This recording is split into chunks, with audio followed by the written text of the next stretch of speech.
Hey everyone, welcome to this video. So today what I want to go through is your most valuable asset as a business owner, but more specifically an ecom business owner. And this is something particularly important that we had the foresight in starting our business to take a great deal of care and consideration with. But with the majority of people that we actually speak with, it's something that is very, very, very heavily underrated. And so underrated, in fact, that people don't have strategies for this, and it's impacting on their growth right now, but most importantly, for their growth in the future and potentially the saleable value of their business. So it's something I'm going to share with you today and emphasize the importance of it. So just before we get underway, my brother and I started an e-commerce business. We now do anywhere between 400 and 500K a month. And in our spare time, now that we've systemized most of our business, we now help other ecom businesses with their growth. So if you're serious about growing your ecom business, if you need help and guidance, that's what we now do for e-commerce businesses all over the world. So feel free to jump below, book a time to chat, and let's get acquainted and see if we can help you out. All right, so let's just jump straight into this video. So your most valuable asset in your business is your database. Let that sort of sink in for a minute, your database. Because if you have a database, a group of people, a group of contacts that you have acquired, firstly, legally, but legitimately, but secondly, through branding and awareness and competitions and all these sorts of things, then you have an asset that your business actually owns. Where people get mistaken about methods of marketing on Google, on Facebook, and all these platforms is that they don't understand that the group, the organization could actually pull the rug from under them at any point in time. And we have seen this where suddenly you don't have access to this data set. Whereas a database, you actually own that. People have given you permission to take their email address and to be able to market to them and to use it in an ethical way, but to use it to your advantage at really any point that you choose to, right? And so what people really just don't understand is how powerful this can possibly be until they actually start to see the full power and the full swing of it. And I'll give you an example of our business of Karmic. When we send out an email, a campaign email to our database, we can basically bank on an income or additional sales of anywhere between 10 to 12 to 15K just from that one email. Now that is a huge impact on our bottom line, but there's a very fine line between how we use it, how often we use it, and the flow and effect from future emails and things like that. We're very conservative and respectful in that way, but this is not an uncommon thing. Okay, and that's just from the campaign level, let alone flows and things like that.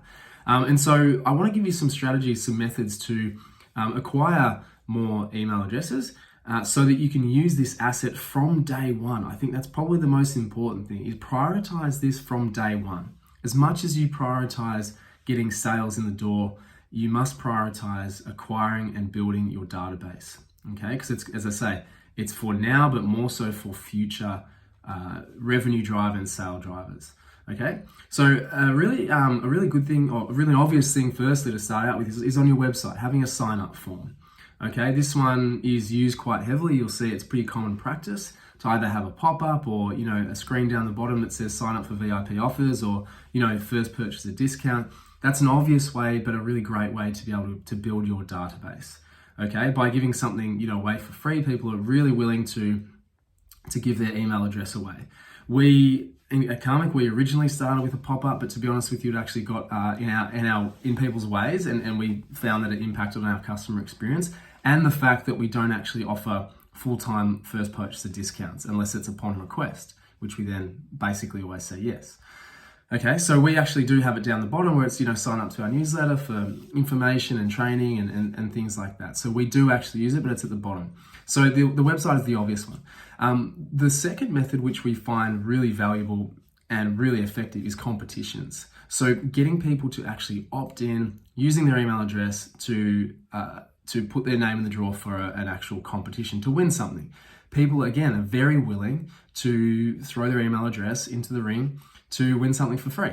All right, so this is a great way to be able to do it. You can acquire 500, 1,000, 2,000, depending on your budget and the size and the length of your competition. But it's a really great way to be able to get people's details that you can market to them directly. Because we must keep in mind that on social media, we only have the ability organically to target basically between 3 and 8% of our actual followers. All right. So if you don't have their details, if you can't market to them any other way, that's heavily impacting on the results that you could be getting with the people who are in your ecosystem, is what we refer back to. All right. So the second thing is competitions. The third thing is collaborations. So don't get this confused with competitions, but collaborations in terms of leveraging other people's audiences. So one thing is you could actually do a competition with in collaboration with somebody, you know, having an additional prize or something like that. But the point being is that you then have access to their followers. And if you're doing something similar to the competition where you're getting people to opt in with their email address, you can basically share databases of from people or an audience that are selling similar things to you, not in competition with you, but similar complementary things. And so this again can really build your database and something that you can really leverage in the future. And so by building this up, by getting people into your ecosystem, as I say, it's invaluable, the return that can actually be had. All right. And the fourth thing that probably comes to mind is if you do anything in person. We recently had a client who came to us and they were doing, you know, in-person events and wanted to build their online stuff. And one thing that they were really missing out on was in-person contact details. You know, they were going to events with 10 to 15,000 people on the weekends, and they were acquiring nobody's details, right? So very similar thing. You can say, well, you know, sign up and win, you know, a couple of $100 worth of product if you give me your email address. Suddenly you've got 1,000, 2,000 email addresses for just being there. And the best thing about this is if they have taken the time to speak with you, they're interested. They're like the warmest audience you can possibly get. They probably may have bought something, right? And if you don't get their details, especially if they bought something, you're wasting future opportunities. So if you do anything in person, create a competition, create some sort of mechanism for people to be able to sign up, give them your email address, because then there's a real inferred loyalty to you that you're a human, you're a great business, you're a small business owner, what your products are great and useful, etc., etc. So that's probably one of the most effective things that you can do if you're doing in-person things, in-person events, things on the side.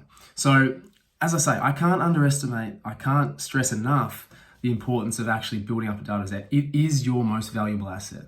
And it is something that you can take with you, that you can sell with your business if you needed to, and really, you know, enhance and continue to leverage from, really build relationships with your customers and future customers. So I hope I've really emphasized the point here. If you're not prioritizing database building, prioritize it and have a longer term view than just that next sale.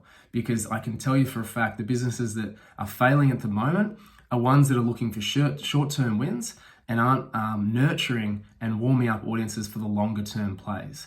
And those conversely that are winning at the moment have built up databases and have been playing the long game for several months, several years.